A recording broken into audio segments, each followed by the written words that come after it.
¿Ok? Listo. Siguiente. ¿Estamos? O sea, yo creo que no es práctico que se aprendan los microgramos y los miligramos, y, o sea, eso es impráctico. O sea, sin no aprendan nunca. Muy bien. Cushing.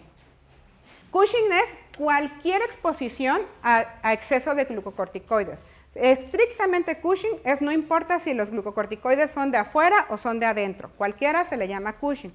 ¿Ok?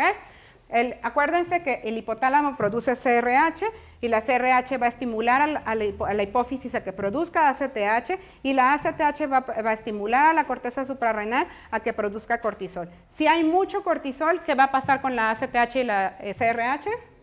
Va a disminuir. Todos funcionan exactamente igual, excepto prolactina. Prolactina, ¿ok? Entonces, bueno, nada más. Si yo tengo un tumor de 2 centímetros en la hipófisis y una prolactina de 40, ¿es prolactinoma? No. ¿Por qué será que tiene elevación de prolactina? Porque comprime el tallo. Porque luego les ponen, y no puede dar la retroalimentación, ¿no? Entonces, si ven un tumor muy grande y prolactinas muy chiquitas, no es prolactinoma, seguramente es por compresión del tallo, y entonces no se pueden ir porque luego les ponen, ya saben, la seriada. Entonces, si ustedes se casan con que es prolactinoma porque está un poquito alto, la de abajo van a contestar cabergolina, ¿no? Y esa no va para cabergolina, esa va para seguramente cirugía, ¿no? U otra cosa. ¿Okay? Entonces, perdón, aquí en exceso. Entonces, pseudo-Cushing es un estado como del cuerpo en el cual pareces Cushing, pero realmente no lo tienes, y solamente para que sepan, y eso lo digo como por cultura general, que personas con obesidades extremas pueden hacer jiba o pueden hacer cojinetes supraclaviculares, pueden hacer incluso la carita y no tener realmente Cushing, ¿ok? O sea, sino que hacen algunas manifestaciones clínicas parecidas a Cushing. Por eso es que se vuelve difícil en el obeso extremo saber si tiene Cushing o no al principio, porque pues Cushing también es así, es causa de obesidad de verdad, ¿no? Pero puede tener algunas características clínicas sugerentes y no ser Cushing. Entonces, ya hablando de Cushing como tal, la causa más frecuente de síndrome de Cushing es iatrógena, por mucho. Iatrógena significa que les administran los esteroides al paciente. Y acuérdense que el esteroide se absorbe como sea, untado, que se les olvida. De hecho, por ejemplo, en bebés, causa de síndrome de Cushing es porque les ponen esteroide del área del pañal. Es tan grande que pues, se absorbe muchísimo y les da Cushing. No estoy bromeando. O gente con dermatitis atópica que se llena toda de crema, pueden hacer Cushing también por crema, porque por ejemplo luego les encanta mandar el artridol gel, ¿no? Y a mí me da así como un cólico cada vez que lo veo, porque tiene esteroide y sí se absorbe. ¿Okay?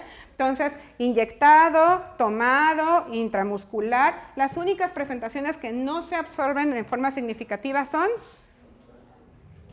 inhalado para sprays, para asma, sobre todo los más nuevos, y en spray nasal son las presentaciones que no se ha visto que realmente impacten. Y la intraarticular verdadera. ¿Por qué les digo verdadera? Porque nunca falta de que es que me infiltró la rodilla, glucosa de 500. Yo creo que le infiltró aquí la pielecita de la rodilla, porque si realmente les infiltran una articulación cerrada con cápsula, no tiene por qué tener absorción sistémica y no, entonces por lo tanto no tiene por qué tener ningún efecto por el esteroide. ¿Okay? Quitando la iatrógena, ¿qué quiero decir? Que no le estoy dando el esteroide, sino que el paciente tiene un aumento en la producción de cortisol. ¿Okay? La causa más frecuente es que el tumor esté en la hipófisis. Si el tumor está en la hipófisis, le ponen el nombre de enfermedad de Cushing. O sea, ¿qué quiero decir? Si le ponen síndrome de Cushing, es cualquier cosa. Si le ponen enfermedad de Cushing, quiere decir que es un tumor productor de ACTH. Entonces, si tienen un tumor que produce ACTH, ¿qué va a pasar? ¿Con el cortisol? ¿Va a aumentar? Fácil. ¿Y va a tener retroalimentación negativa?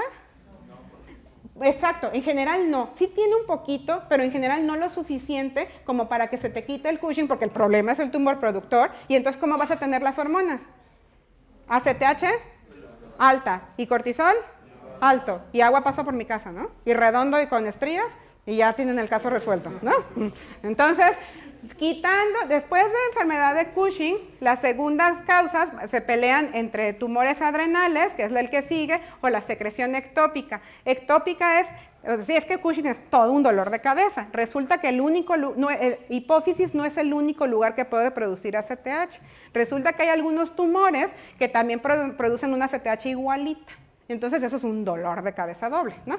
Entonces un lugar donde pueden producir ACTH es el más frecuente del ectópico, es tumor de células claras de pulmón. Entonces, ¿cómo sería el caso clínico?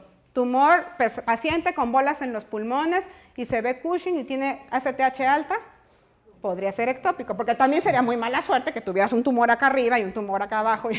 O sea, acuérdense que siempre hay que tratar de tener sentido común, tanto en el examen como en la vida, ¿no? Hay que tratar de englobar todas las cosas en una sola enfermedad, no pensar que te está lloviendo sobre mojado y que tienes 50 enfermedades. Siempre traten de englobar todo en una sola cosa. Entonces, y los tumores adrenales pueden ser adenomas o también hay cáncer. El cáncer de suprarrenal puede dar Cushing, y eso sí es malo, muy malo, eso sí te mata. Entonces, ectópico es más frecuente en hombres, pero todo lo demás es mujeres. Por eso les digo, si no se acuerdan, tachen mujer. Mujer, mujer, mujer, mujer. Y la edad de presentación es 25 a 45 años en enfermedad, que quedamos que si es enfermedad el tumor está en la hipófisis. ¿Y son tumores malignos? No. ¿Qué es lo que hace la diferencia entre maligno y benigno? No. Los dos te dan Cushing, se supone. O sea, ¿qué te hace la diferencia entre que un tumor le digas cáncer o que no sea cáncer, como concepto general? La invasividad y que te da metástasis, ¿no? Entonces, los tumores productores de ACTH en la hipófisis en general no, de hecho, no son malignos porque no tienen esa capacidad, ¿ok? Los adrenales sí pueden tenerlo y es a lo que le pones el apellido de cáncer, no por la producción. Si me explico, es por el comportamiento de la bola, ¿no? Entonces, ¿cuáles son las manifestaciones clínicas de Cushing? Y esa silla de plano, el que no la sepas, que no pasó ni por la escuela, ¿no? O sea, está redondo, literal, o sea, cara redonda, panza redonda. Acuérdense que da obesidad central, entonces es como el de las manitas así, así de que tienen las manitas de verdad, o sea, los pobres ni se les salen, no sabes, así de estira el brazo para ver si tienes, vamos a estirarnos, a ver si logramos tener un brazo ahí. Y las estrías de Cushing son diferentes, porque si no todos nos sentimos identificados con nuestras hermosísimas estrías, que nos ha costado años y años de tragar, y las estrías de Cushing son violáceas y son gruesas. Entonces, si les ponen un caso donde diga estría roja y delgada, por el amor de Dios, no es Cushing. Tiene que decir violácea y gruesa. Y la piel de Cushing se pone padrísima, digo, por ellos no, pero por uno sí, porque se pone como de papel, se pone una piel como muy delgadita, hacen edema, obviamente el exceso de esteroide metabólico, pues ¿por qué creen que lo odio yo? O sea, da elevación de colesterol, elevación de la presión, elevación de los triglicéridos, elevación de la glucosa, por eso no usen esteroides. Por favor, esa es parte del mensaje que siempre doy en Cushing, dejen de usar esteroides, a todo el mundo le encanta porque quita el dolor hasta del alma, ¿no? Sí, o sea, tú eres Dios cuando das el esteroide, ¿no? Ay, doctora, qué bien me siento, y luego van conmigo rotos y con diabetes. Entonces, no usen esteroides, porque si no les va a pasar esto, literal se van a romper y van a tener muchas... Los pacientes con Cushing, si no se tratan, se mueren, ¿no? Se mueren cardiovascular, de hecho, en parte, y aparte de las demás complicaciones. Entonces, bueno, este es el clásico. O sea, lo interesante de las estrías de Cushing es que da aparte en sitios donde normalmente no dan estrías, como la parte de las piernas detrás de las rodillas o en los codos, que son sitios donde normalmente no dan Cushing. La cara, los cojinetes supraclaviculares, jiba. Insisto, jiba no significa que a fuerza tengas Cushing, ¿no? Puedes tener también por obesidad. Entonces, diagnóstico. Ay, porque aquí es como un pelear. El cortisol se produce como todas las hormonas de forma cíclica. Entonces, medir el cortisol en la mañana para Cushing, eso y hacerte menso es lo mismo. No sirve para nada, ¿ok? Entonces, lo que tienen que hacer es demostrar que la persona tiene mayor producción de cortisol, ¿ok? Si ustedes lo espantan, pues va a producir más cortisol y no por eso significa que tiene Cushing, ¿ok? Entonces, pues sí, no es lo mismo. Entonces, normalmente, ¿qué quedamos que se produce en la mañana para despertar? Cortisol. ¿Y en qué dijimos eso? Sí, en diabetes por lo del efecto del alba, ¿no? Exacto. Entonces, pues acuérdense que es el mismo cuerpo, nomás que aquí está enfermo de otra cosa. En esta parte, la parte de Cushing, lo que pasa es que ese sigue, o sea, aunque tengas un tumor, no pierdes esa, o sea, bueno, es bien al revés. Si tienes un tumor, pierdes esa parte normal. Y entonces tú produces cortisol, sea mañana, de tarde, de noche, porque tienes un tumor que te está estimulando la producción de cortisol. Normalmente una persona sana tiene mayor producción de cortisol en la mañana y eso significa que tiene menos en la tarde. Entonces, una de las formas de demostrar o de diagnosticar Cushing es medir el cortisol en la tarde-noche y la forma mejor más bien que se ha visto para ver esto es con cortisol salival. Entonces, más mejor me salió. Entonces, una de las formas, es decir, cortisol salival, PM, es uno de los criterios para diagnóstico de Cushing, PM, ¿ok? Otro, cortisol en orina de 24 horas. ¿Por qué? Porque si yo junto la orina de 24 horas, lo que estoy viendo es la producción global del día del paciente de cortisol y elimino el efecto de los picos y que si caigo en el pico o no. Entonces, si junto la orina de 24 horas y el cortisol sale elevado, eso también es una de las formas de diagnosticar Cushing, ¿ok? Y existen, estas dos son como las prácticas, insisto, por lo tanto no es cortisol AM, ese no sirve como dato único. Esto es para saber qué cosa, si produzco o no cortisol. Yo apenas voy ahí, todavía no sé ni dónde está el tumor, yo apenas estoy queriendo ver si la persona tiene o no, yo la veo gorda y con estrías y no sé si tiene Cushing o solo está fea, ¿no? Entonces, apenas voy ahí, entonces voy en el PM y finalmente en este. Las pruebas de supresión, ¿qué pasa si ustedes le dan esteroide a una persona con su producción de cortisol? Se inhibe, el cuerpo es sabio, ¿no? Y entonces, ¿qué va a pasar si le dan esteroide a alguien y le miden al otro día el cortisol? Debe de bajar, ¿no?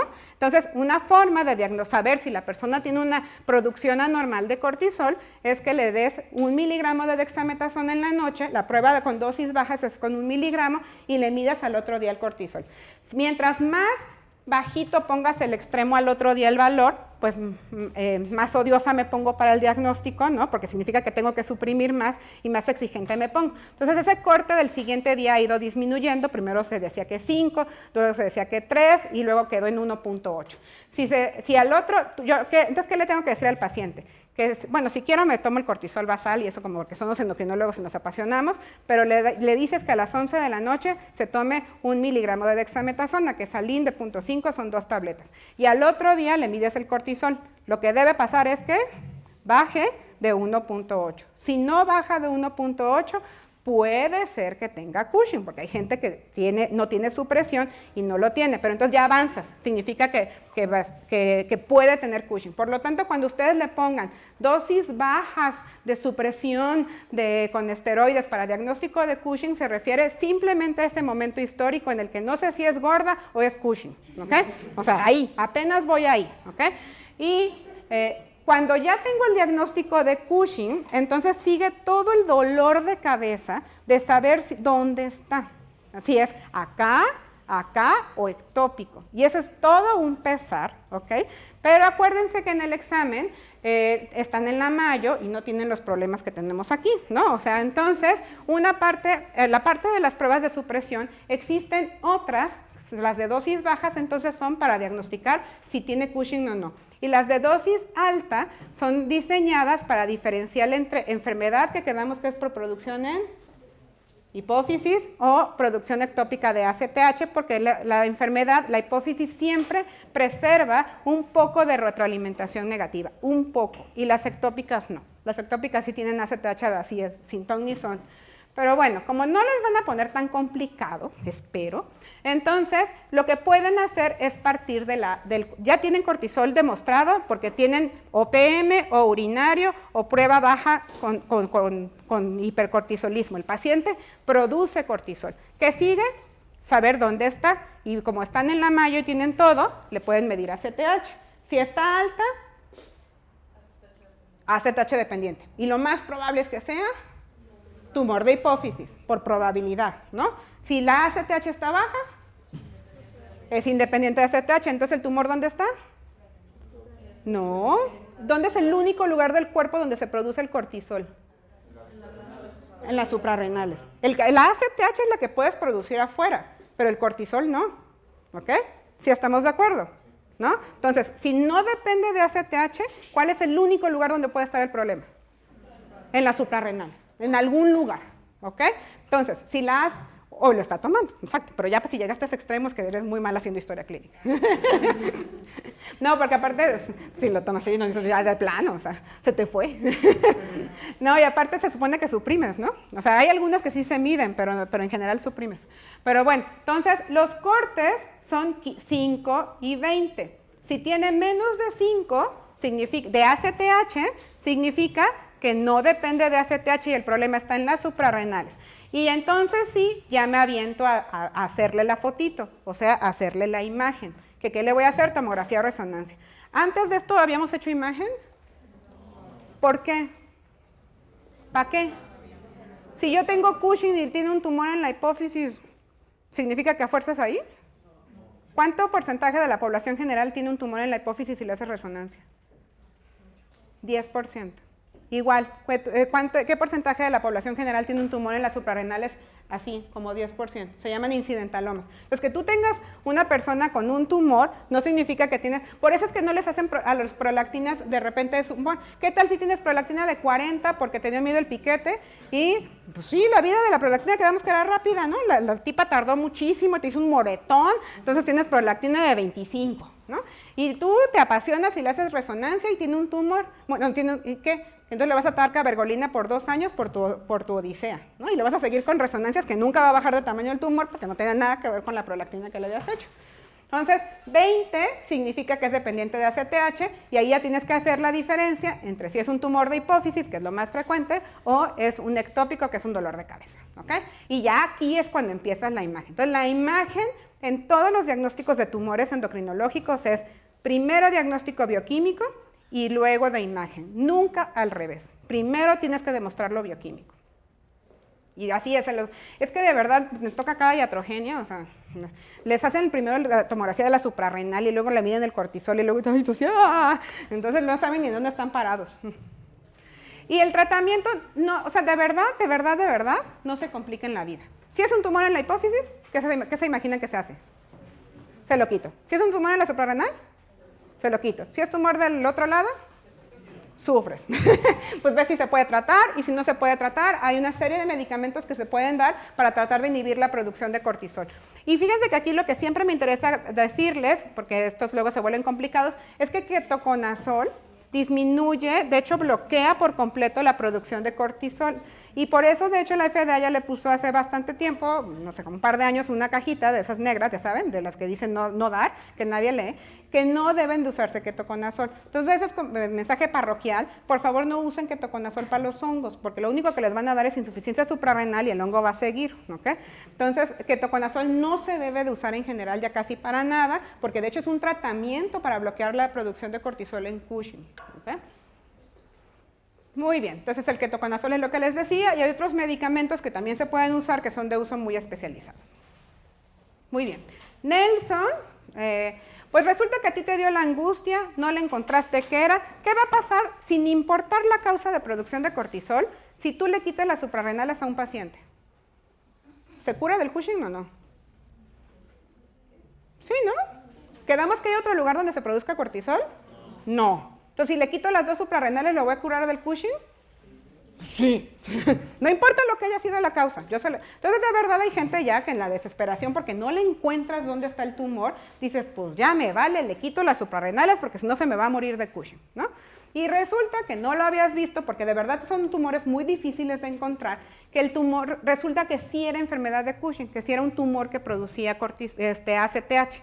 ¿No? Entonces, cuando tú le quitas las suprarrenales, le quitas la retroalimentación negativa que quedamos que sí persiste un poco y ese tumor empieza a crecer así y se infla así como si fuera un globo y tienes un tumor gigante productor de ACTH y eso se llama Nelson. ACTH, para producir ACTH, es una vía química en la cual también produces una cosa que se llama propiomelanocortina, que es una cosa que estimula los melanocitos e hiperpigmenta, ¿ok? Entonces, lo super padre de Nelson es que se pintan todos de negro, ¿no? Aparte de que tienen un tumor que crecen tan rápido que a veces los deja ciegos. Entonces, Nelson se le llama a que le quites las suprarrenales a alguien que siempre sí tenía un tumor y productor de ACTH hipoficiario y al momento en que tú le quitas las suprarrenales, no tiene la retroalimentación negativa, empieza a crecer el tumor y le da las manifestaciones por tumor, ¿ok? Muy bien, Cushing, listo. ¿Dudas?